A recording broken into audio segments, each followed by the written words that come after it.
everyone, I'm Shantae Lands. Welcome to Road Trip, the HBCU experience.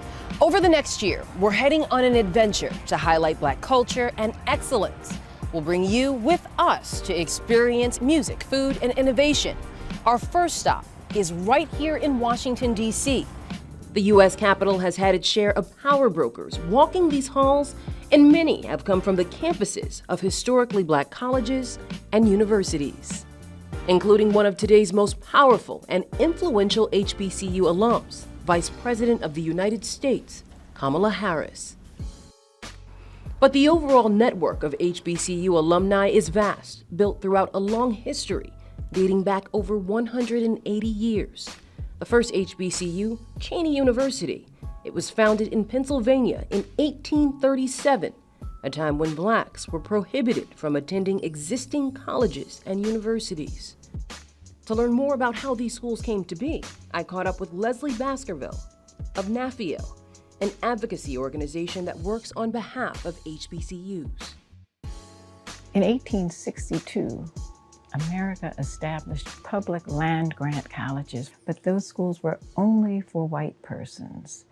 And there were a number of lawsuits in which Black folks wanted to go to an 1862 land-grant institution and could not because of their race. The end result is that in 1890, the United States Congress was required to establish historically Black land-grant institutions. In 1965, the United States formally recognized HBCUs, mission-based institutions that have to have been founded before 1964 for the purpose of educating the progeny of the American slave system. Today, there are more than 100 HBCUs across the country, serving nearly 300,000 students every year.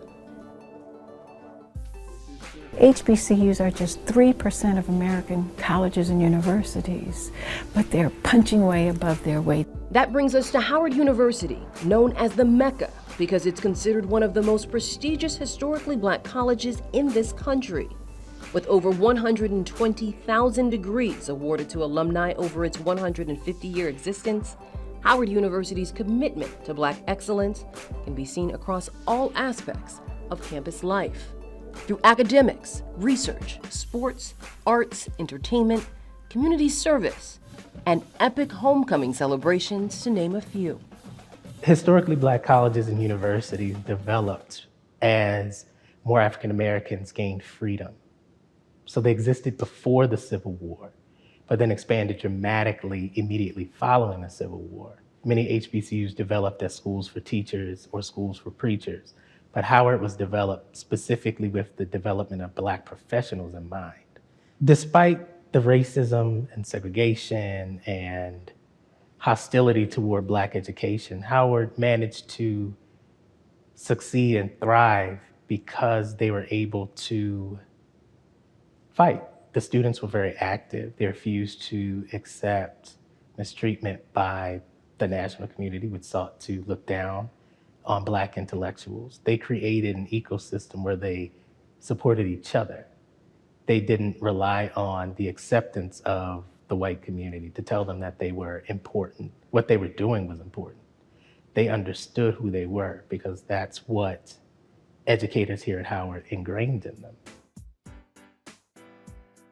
And that sense of empowerment helped fuel the start of Greek life, an integral part of culture, history, and pride at so many HBCUs.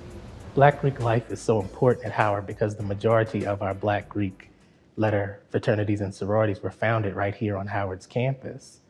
Alpha Kappa Alpha, Delta Sigma Theta, Omega Psi Phi. The first chapter of a Black intercollegiate fraternity was here at Howard's campus with Alpha Phi Alpha's Beta chapter. So it has been ingrained in Howard's history, those organizations, since 1907.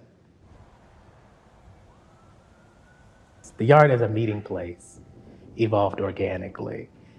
The campus built and developed around the Yard, and so it kind of became the central hub of the campus. That's where people would see each other.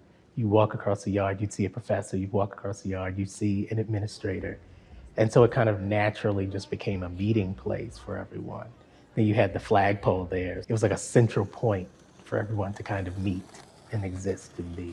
There's so many things that we can do better if we do together. And so today you're seeing tremendous alliances among sororities, fraternities, Greek letter organizations, and so forth. But it's about service. So disproportionate percentages of the students who graduate from HBCUs do in fact prefer to, and ultimately, if not immediately, go into service. We're not trying to get all students to go into Wall Street, corporate America, and make the most dollars. But we want our students to follow their passions and wherever they go, to realize their responsibility to make a difference in the lives of others.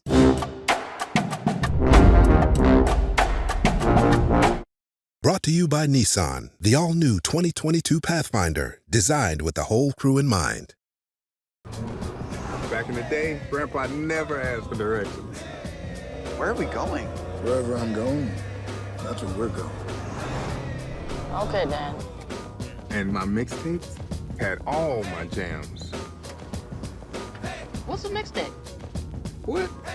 What's a mixtape? And back in the day, this was our spot. The legend returns. The all-new ruggedly redesigned 2022 Nissan Pathfinder.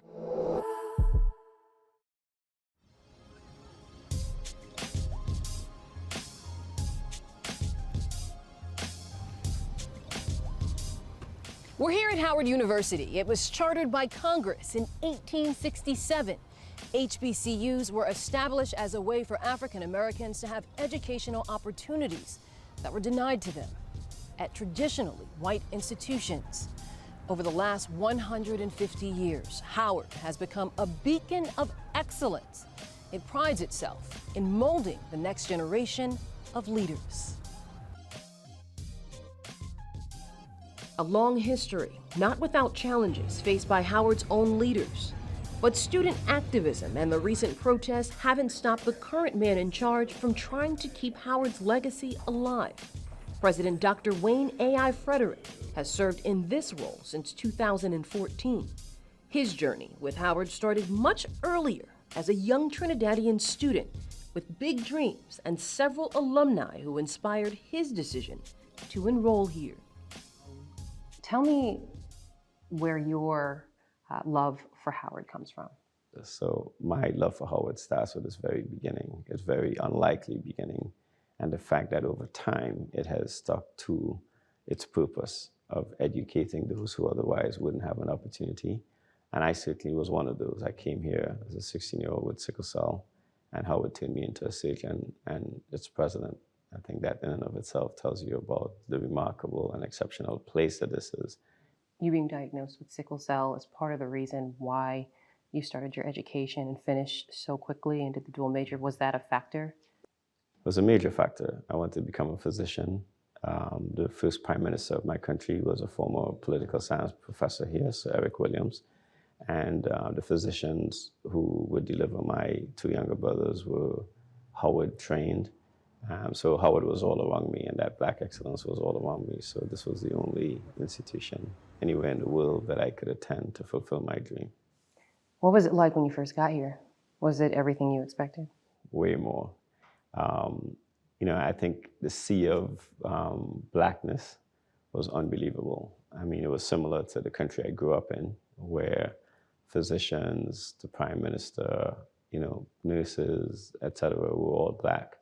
But what was different about it was that here you were in a country with so many different aspects. So you had kids from New York who, at that time, listened to totally different music, probably Biggie, as kids from the California area were listening to Tupac. And you saw all of those cultures every day on the yard. You walk across, you meet people from Ghana, people from Jamaica. I mean, it's just an incredible place to go to school. What was happening in the classroom was also totally enlightening. So it was probably the best orientation to Black America that anyone could have. Tell me about some of the extracurricular activities that you did while you were here.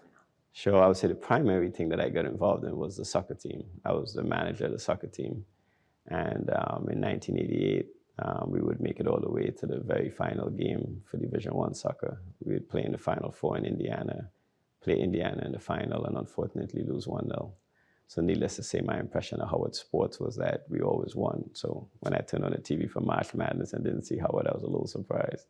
But we're going to get there. I also worked in financial aid, which I think had a major influence on my thought process about how people fund their education.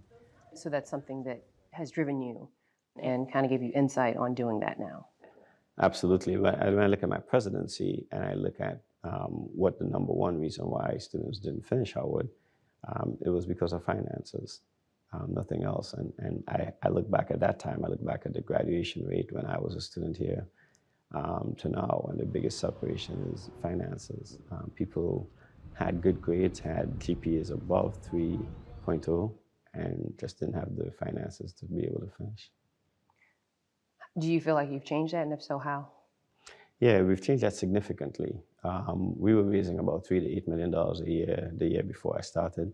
Last year we raised about $165 million, excluding other grants that came in.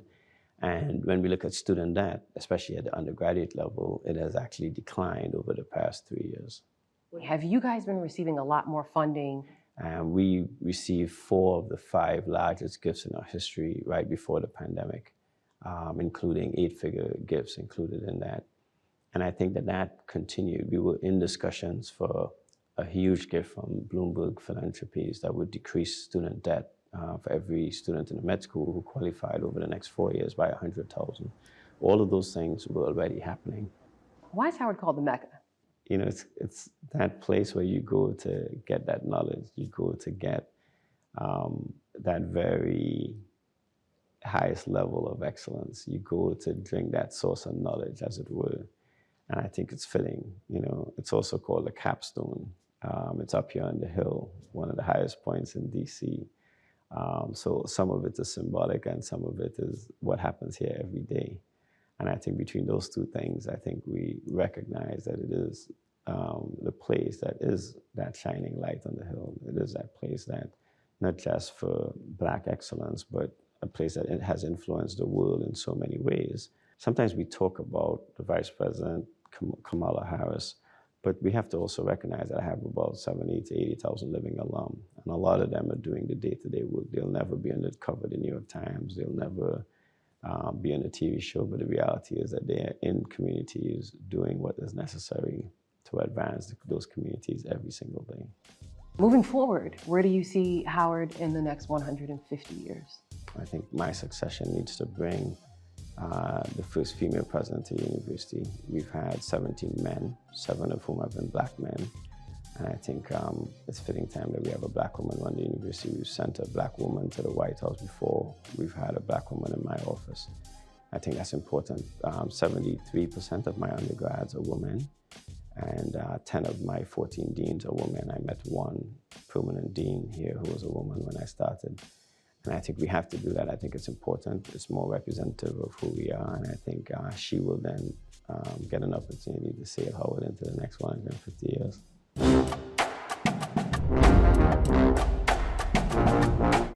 Brought to you by Nissan, the all-new 2022 Pathfinder, designed with the whole crew in mind. Don't worry, Ma, we'll be there soon. We? Is this the one? Well, let's say I found the one who takes me to another level. Always stays calm under pressure. Most importantly, the one that helps me discover the coolest places. This sounds wonderful. Come outside, I'll introduce you. They're here. Definitely the one.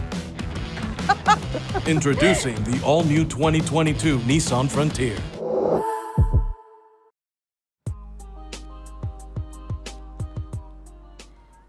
Howard University announced big changes to its fine arts department this year. A newly appointed dean, its very own alum, actress Felicia Rashad. Fundraising efforts led by Walt Disney chairman Bob Iger for a new state-of-the-art facility, and the renaming of the program after one of its most accomplished former students. The late Chadwick Boseman is known for several groundbreaking performances, most notably in the 2018 blockbuster film, Black Panther. Don't freeze. I never freeze. That same year, crediting his success to his time at Howard. I stand here today knowing that my Howard University education prepared me to play Jackie Robinson, James Brown, Thurgood Marshall, and T'Challa. News of the name change made a splash nationwide, bringing even more attention to the university. Attention that Assistant Dean of Fine Arts, Denise Saunders, openly welcomes. The headlines, the headlines are pretty amazing right now, right? I mean, every time you turn around, you're hearing Howard University in the news, you're hearing the Chadwick A. Boseman College of Fine Arts in the news. Chad has set us up to win. The focus is that if you come to Howard University, this is the place where you will get what you want. You will achieve your dreams and goals, and you will leave from here and you will do that. The person you come in as, that young person, is completely a different person when you leave. And Chad is testimony to that. He came in a young novice person who wanted to be in the performing arts, who wanted to be in theater. He talked about acting, he talked about directing and producing. He got those skills, that knowledge, that information, and then he was unleashed into the world. And it's been amazing. He achieved in such a short period of time what many people have really tried to accomplish in a lifetime. And so he carried this college with him, and we are now responsible for carrying it forward for the next generation. You will remember me. So you were his professor? When I was a professor at the university during the time, I was the coordinator for the Theater Arts Administration program. So it was the business side, as we say, business show. And so he took my courses in production management as well as theater arts management. I taught Chad.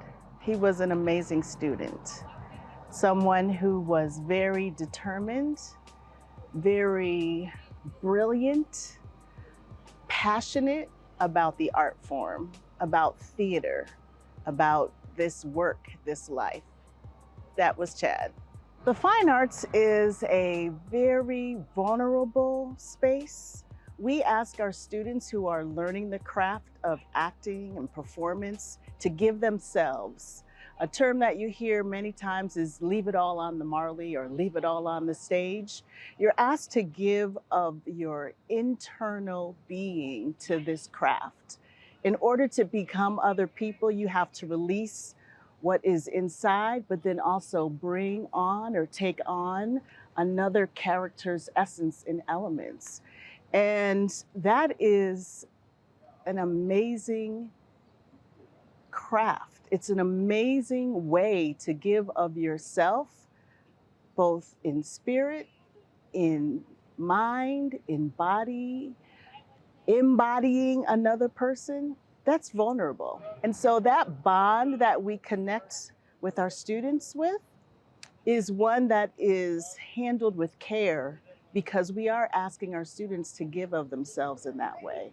And so the fine arts, we're special folks, but we're really here developing and molding these young people to give of themselves in ways that most people typically don't do or don't give. How special is this program at Howard University? The legacy is deep. Of course, you know, our new dean, Felicia Rashad, is a graduate.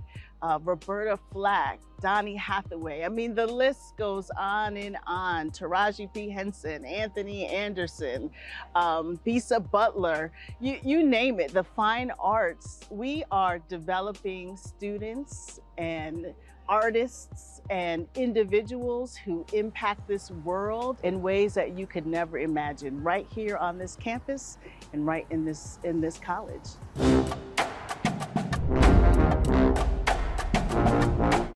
Brought to you by Nissan, the all-new 2022 Pathfinder, designed with the whole crew in mind. Back in the day, Grandpa never asked for directions. Where are we going?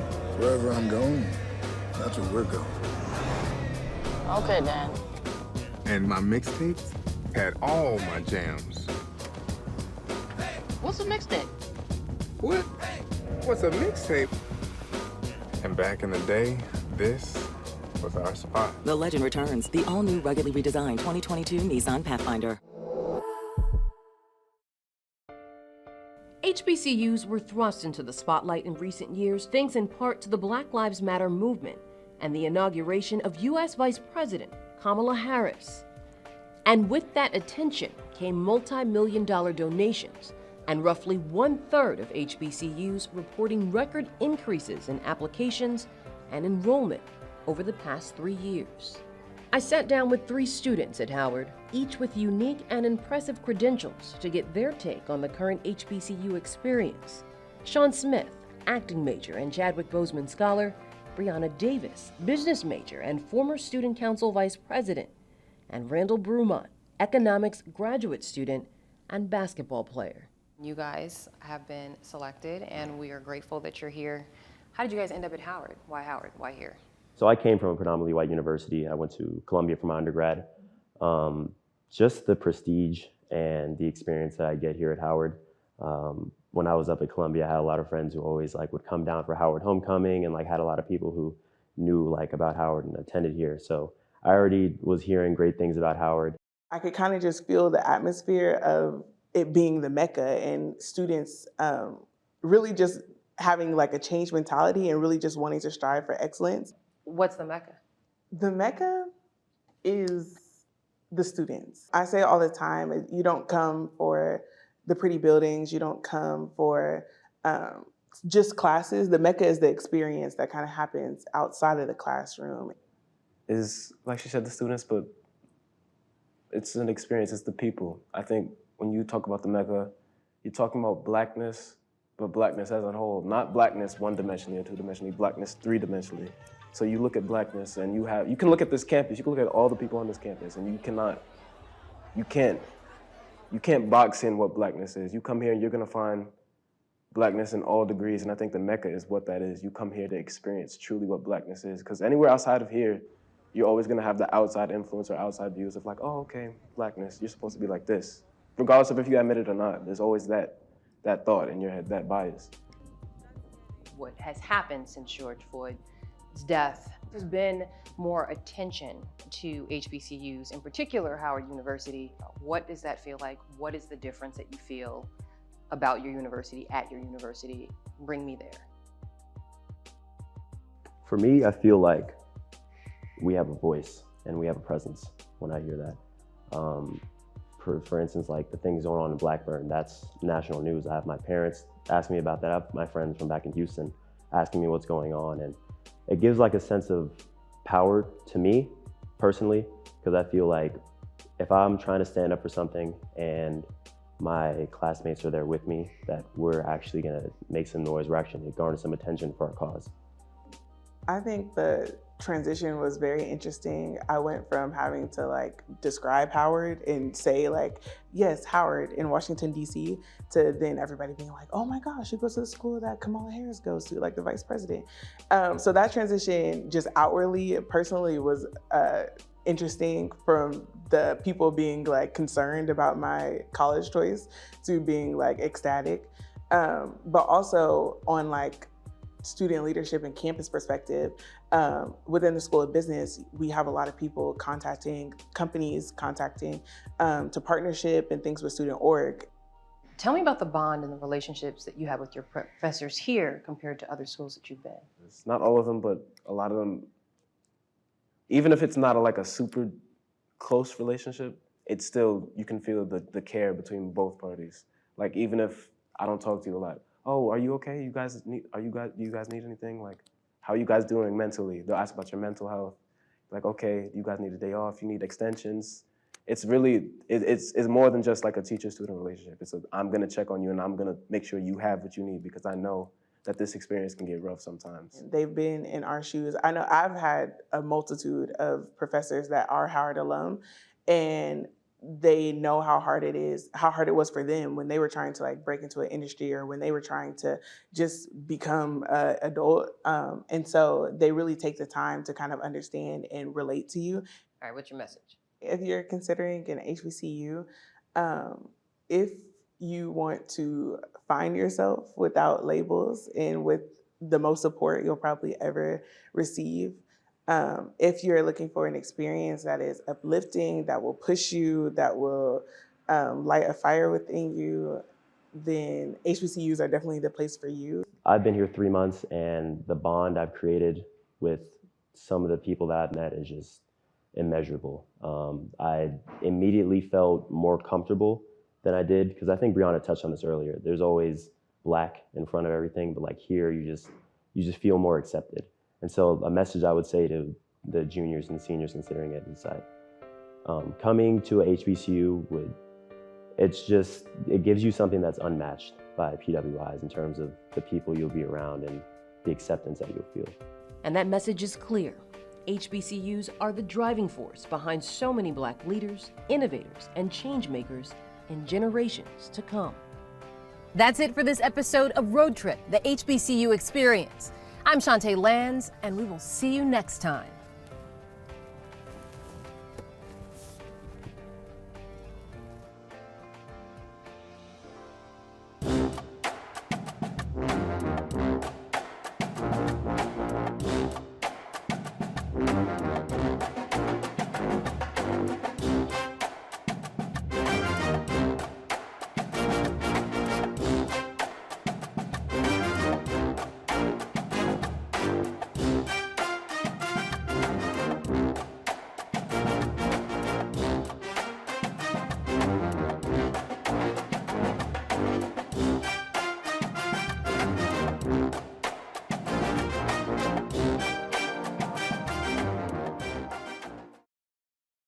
Brought to you by Nissan, the all-new 2022 Pathfinder, designed with the whole crew in mind. Don't worry, Ma, we'll be there soon. We? Is this the one? Well, let's say I found the one who takes me to another level. Always stays calm under pressure. Most importantly, the one that helps me discover the coolest places. This sounds wonderful. Come outside, I'll introduce you. They're here. Definitely the one. Introducing the all-new 2022 Nissan Frontier.